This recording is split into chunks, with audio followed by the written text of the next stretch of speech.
I'm kicking off 2025 with my list of my favorite VR games, and to top it off, Game of the Year 2025 says BringhurstVR, but I'm also going to be dividing it up into mixed reality and VR, so we got two separate categories. And if you followed this channel for any length of time, you know that I don't put a lot of stock into mixed reality, but things are getting better every day. And ever since I talked about laser dance and this new thing that has been implemented wide scale, where you have hand occlusion, foot occlusion, it's doing such a good job. I think it's worth talking about and going back to revisit a few games. So, Game of the Year 2025 is...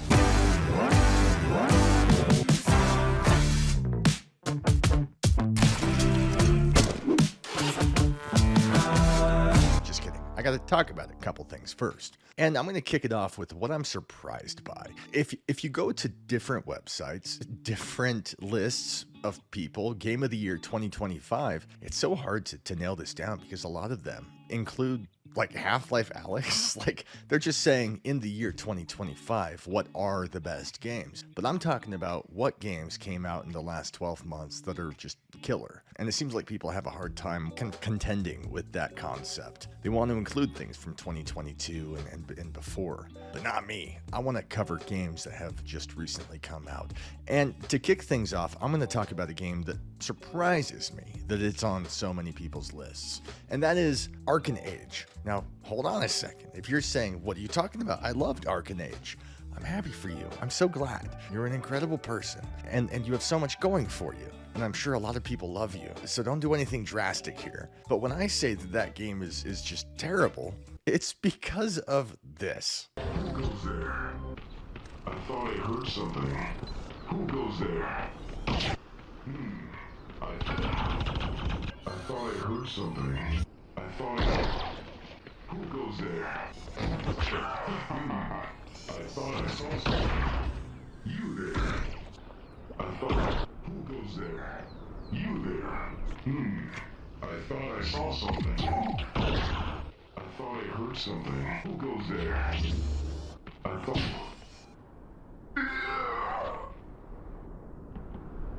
Captain, no splash. Not a sound. Like visual wise, it's fine. It's actually impressive. But if the scope of the characters in this and the same voice work and the same responses over and over again is enough to make me just want to put a plastic bag over my head and go to sleep. It was so annoying that I couldn't get past it. After like an hour of this stuff, whatever else I had to offer, I had to bail. What else could I do when seeing that firsthand? And so that's on like a lot of people's lists. I don't understand. But I want to kick this video off by saying that because everyone has different tastes. Everyone cares about different things inside of a VR game. I notoriously have a couple hiccups about what I think constitutes a good game. And so you should not walk away from this thinking that because I think something, you're inherently wrong. And you are, but who am I to tell you that? It's a big world out there. We got to figure stuff out on our own. All I can do is nudge you in the right direction. Now my list is going to be a little bit unconventional. So the first game I want to talk about, not Game of the Year, but very highly recommended, is Ghost Town VR. It's a very cool game that uses mocap to capture these character movements, the audio, the dialogue is very well rounded. It's very good. Everything from the birds pecking at the ground looks fantastic. And the story is riveting and immersive. It's a fantastic puzzler, and I had a really good time with it. It's a short game, not as long as I would have hoped, but if we're talking about games that are worth your time, I think that is one of them. The creativity that went into this game, and especially when you're in the lighthouse and the use of dual dimensions divided by did you or did you not pull this lever, it's very cool. It's very immersive, and I can recommend it. Next up, I want to recommend Reach. When I made this video on this game, the thumbnail I used notably said Game of the Year because I was so just profoundly impressed with the pacing of it all.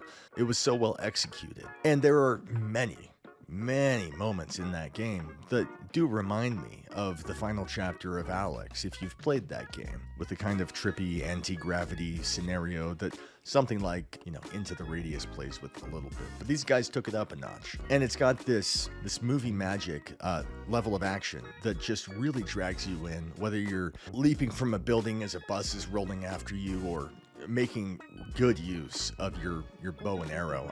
The whole thing is just fluid and fun. And when it launched, there were some issues with it. I didn't encounter any of those issues that a lot of people talked about, but I was also on the Quest 3 at the time. I hadn't tried the PCVR version. By now, I think it's mostly ironed out, but there was some controversy around the game regarding that. But still, and especially now, it's worth checking out if you haven't tried it. And I should say right now that every game I'm listing currently through something like January 3rd, I think, has a full 20% off. You can use the code BringhurstVR at checkout. I'll also be linking these games down below, and clicking those links will just, without the code, take you straight there, save that money. So, supports my channel and you save money. Next up, it's got to be Batman Arkham Shadow. It's almost overhyped at this point, but they did such a good job of kind of creating this combat scenario that is guided, but that comes off as free will on display. That's telling you punch here, but as you're doing it, you do feel like you're doing it better than the rest. Like, it does a good job of kind of putting you in it and making you feel like you're really throwing an uppercut, like you're really kicking some ass, jumping off a ledge and sticking out your arms, and the cape whips around you, and you can see the edges of it in your periphery as you kind of glide to the ground. The scale and scope of that cape is so immense that you really do feel like you're there, like you're Batman. And this is one of the first games that really, I think, implemented, to my eye anyway, these new shadows and rendering techniques that really made better use of the meta quest. Prior to that, it was fine. A few games had pulled a couple rabbits out of the hat, but I think that this was especially impressive when we first saw it, and this still holds up. My initial video on this was one of like appreciation and look how cool this is, but I took issue with a lot of the mechanics at the time, such as the fact that you could be fighting 6 guys and punching them and kicking them in the nuts, and then you realize that, like, as you're done and there's just bodies strewn everywhere, 2 feet away from you is a chain link fence, and there's like 4 ne'er-do-wells just kind of sitting there being like, I wonder when the bat's gonna be here. Like, he can't hear you through the fence, and it's fine, it's whatever. But that's what I took issue with. It was just this, like, you could see them waiting, like you knew what laid in front of you. They weren't affected by you despite how close you were, and it bugged me. It felt lazy when I first played it. But after revisiting it earlier this year, I did feel like, yeah, that's a thing.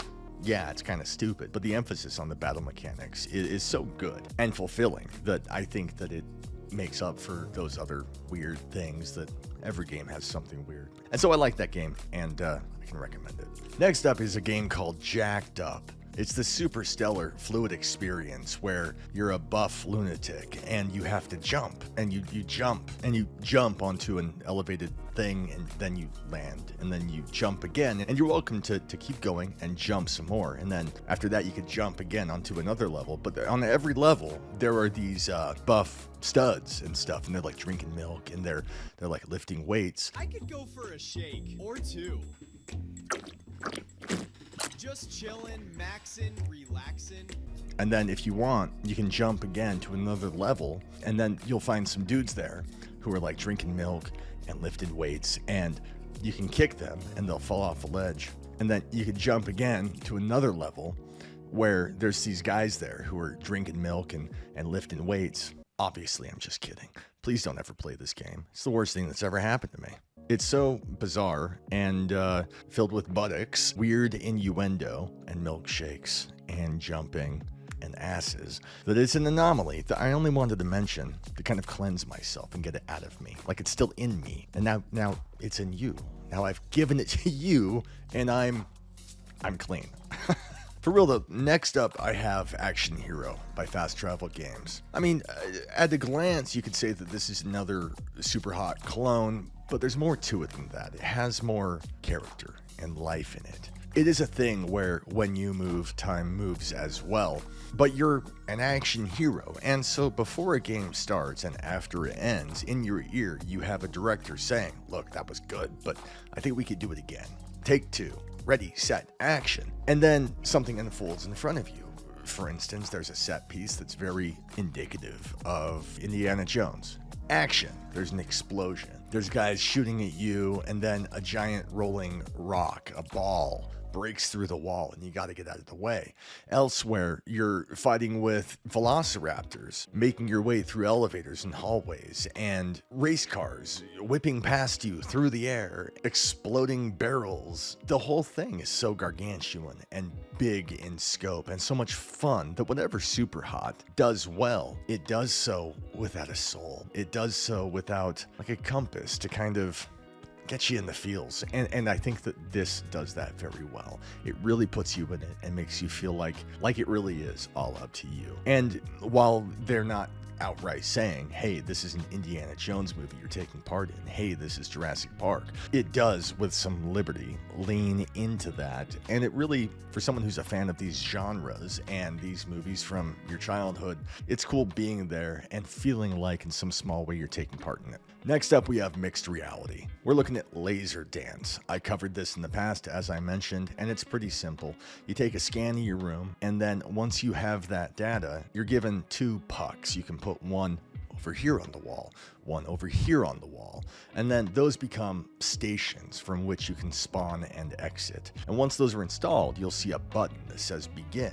You press it, and it's suddenly filled with lasers that spill from the ceiling and the walls and make contact with the ground, and you're given this maze, and you have to do your best to get from point A to point B within your own house. It's such a simple concept, it's fine, but because they were the first to really make use of this thing where your hands were then eclipsed behind the lasers, even your feet, like the headset is just detecting what is human and what do I have to hide behind it. It was so immersive, being forced to crawl on the ground and kind of wiggle my way across my own living room. It looks so stupid right now. Send me that video. With each iteration of this becoming more and more difficult, it's not gonna break the industry. It's not mind-blowing, but they do it so well. They picked one thing and they said, I bet we can do it better. And they did. Next up was very nearly, so close, my game of the year, except for like a couple hiccups. It's so good. Please play this game, Hotel Infinity. It's such a fantastic experience. It's the first game I've ever played. I know there are a couple out there that do something like it, but you enter a hotel, and wherein a lot of games, you draw a guardian, and then it's just up to you to put out your arms and make sure that you're not in danger of stubbing your toe. This takes that guardian and it puts it to some phenomenal use. In a lot of games, you're required to turn around and you become disoriented, or you realize, oh, my foot's near the couch, I better put my hands out and figure out where I am in the room, and then step into the right place and hold that menu button to recenter, and you're always kind of doing that, trying to stay where you need to be. But in this game, what they've done, you're meandering through a hotel, through different doors, through hallways, making use of portals, because every door opens up to another part of the hotel, so it's like deeply disorienting. But as you're doing this, as you're maneuvering through this space, you're never repositioning, and you're physically walking. You're not using the joystick. You never use the joystick. You will ruin the experience if you use the joystick. You walk, and you trust the game, and you trust the guardian. So that if you look ahead, and 5 feet ahead of you, there is a door, you walk to that door, and trust that the guardian is going to do its job. It's only showing that door because it knows that you have the space in your room to walk to it. And as you enter through the door, as I said, it's a portal. It's an opening to another part of the hotel. And if you step through it, then suddenly the hallway turns right, because that's where your guardian ends. So you turn right, and then it turns right again, and it takes you back. And it's this endless loop where you're walking left, right, left, left, right, left, right, and you're just always walking, but you're always kind of walking in circles within your guardian. And it doesn't feel like that because of the scope of the hotel and these confusing doorways that kind of open up to parallel realities. It's kind of a mind meld, but in the process of doing that, it does feel like you're not in a Guardian, like you're walking endlessly. It's magic, and the puzzles are great. The reason that it didn't make Game of the Year, it very nearly did, is because there were more than one occasion where it's clear that the only way forward is like into a closet, and there's an object there that's stopping me from going. I'm positive that object is supposed to sink into the ground and reveal a door behind it, but because there was nowhere else to go, nothing else I could do, I knew this has to be it. So I kind of awkwardly step into this physical object and stick my head through the wall and realize, okay, there is a path here. And that happened a couple times to the point where it is game breaking. Like if you don't have the common sense to say, okay, this must be broken, you'll get stuck and frustrated. And I can't believe it launched with that issue. But if you have the wherewithal to, push through and just use that noggin of yours and figure out those hiccups that shouldn't be your responsibility, it's a fantastic game and I can recommend it. All right, to kick this off, Game of the Year, in my opinion, regarding mixed reality. It's going to be one that a lot of people haven't heard of, and I recorded footage of it at the time and then never made a video because things weren't moving fast, but it's Skyrunner Drone Hero. And put simply, it's a game where within your room, using your scan data, you have different outposts, and there are disasters. A meteor might fall from your ceiling and slam into a set of buildings on your couch or your table or wherever it might be, and they catch fire. And it's up to you to pilot a drone to save the day. You got to take this drone, and you've got a barrel under you. You have to go to a pool of water, pick up water, and go to the fire and put out the fire and keep going and put all of these disasters to rest. And so every game is just you saving people and putting an end to one disaster after another. The thing that makes the game so special is the fact that, yeah, from your couch, you can watch the drone and you're controlling it with your controllers. It's like a remote control and it feels like a real drone and it's cool, but there's also a first-person view through the drone. You can fly around your living room, first person, from the drone's perspective, and perform these maneuvers. And they can do that because it's actually taking the raw scan data of your room and rebuilding your room so that you can fly around it, so that you could, from your drone's perspective, whip around your couch and under the table. And it's so cool maneuvering your space from that perspective. I've never been able to do it until now, and it's effective. It's very cool. A lot of the time, these kinds of games end up being kind of a gimmick. It's cool. I'm glad it exists, but it's like, how many hours can you really spend just putting out fires in your living room? But with that extra point of view, it really does take it from something that's not just a gimmick to something that is actively very cool, and I can recommend it. Game of the Year, mixed reality, in my opinion. And lastly, Game of the Year VR, in my humble opinion, given how many hours I've sunk into this and how much fun I've had, is Besiege VR. This is a sandbox style game that is endlessly fun. And there are a couple caveats that contribute to what a good time I had, and it's not reliant on that necessarily. I'll get into that, but it's a sandbox thing where you're given a task: knock down this wall. Okay.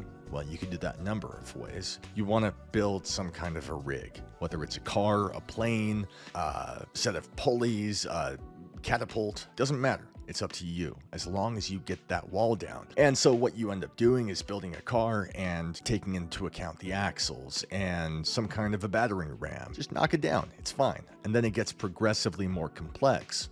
Destroy this building that's behind a wall inside of this structure. Okay, now we're talking about either a catapult or a flying machine. I need to drop something from the sky. And so it gets into these propellers and spring-loaded actions and just using that brain of yours to kind of figure a way around these obstacles. And I got to the point where I was building, inspired by other people on YouTube, of course, but I was building these arachnids that would run with a joint system where every leg moved in tandem. And it's so fun feeling like you really got good at this, like you really know what you're doing, and understanding that as long as you build within the confines of this game which is a smaller version of the PC game. It has all the same functionality, it's just your build space is smaller. And so you can't build these giant mechanical whales and flying dragons that take up, acres of space. But you could do something similar. You could do a lot with this. And I have so much fun with this.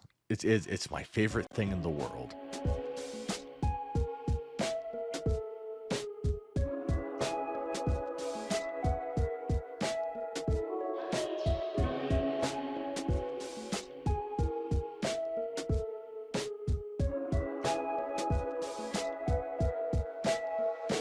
I've got 9 lives. Somehow your words tear me apart. Quiet whispers, I hear you crying. Love that pain in my heart. I need this fantasy so I can recognize what's under my skin. I need this selfish dream so I can understand this game we've been playing. I need you, baby. It's a faithless road I'm on. I need you, baby. 'Cause it's been darkness all along. I need you, baby.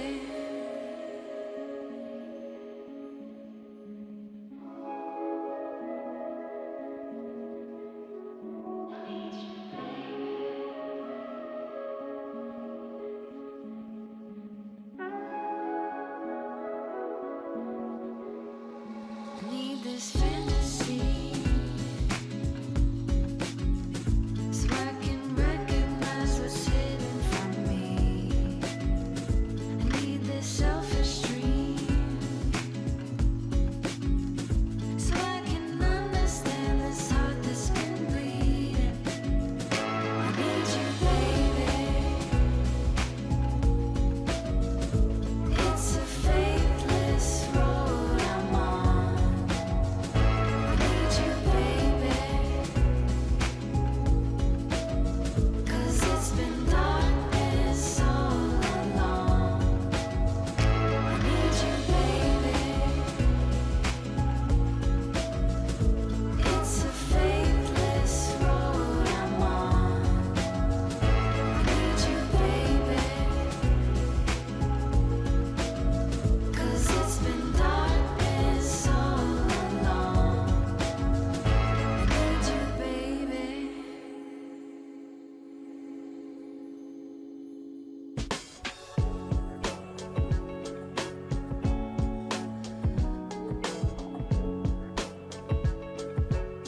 You're gonna drive me crazy if I can't make you mine. Picked you a crown of daisies to keep me on your mind. Don't be a stranger, baby. Keel over on the ceiling. Peel my heart off this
And I use it with the RotoVR Chair, which is what I was referring to with this caveat. It's weird because the RotoVR Chair typically for me was always best used with jetpacks, grappling, flying through the air, anything that had me hurled forward and I whip through the air and turn in space. It makes for just a wonderful experience. It's so cool. But this, it was this weird thing where, yeah, I was using it with the game, but eventually the puck on my head for the RotoVR Chair died. And it was so nauseating and weird that I had to just turn off the game. I refused to play it without the chair until that was charged again. Because in the game, you're whipping around and sliding under the rig that you're building and kind of gliding left and right and grab this and twist this, and you're always moving, working fast. The motion of that chair spinning as I myself turned and looked at some new component, it was pivotal to my enjoyment of the game. Such a weird title for the chair to excel in, but it really made the game for me. I can't play that game without the RotoVR Chair,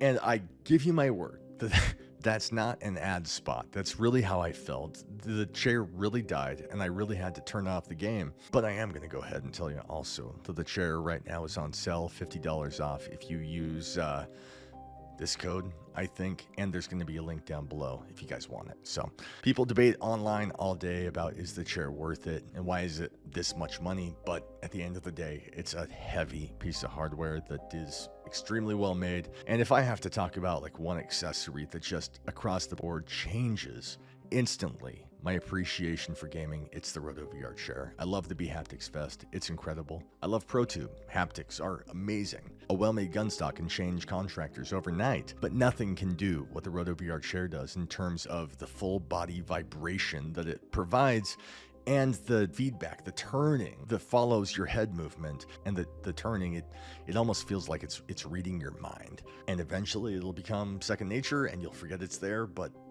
then it'll die and you'll be just horrified at how boring VR is after that. This episode's not sponsored by RotoVR, but it might as well be because I love them and I love Elliot over there. He's working hard on this thing and it's very cool.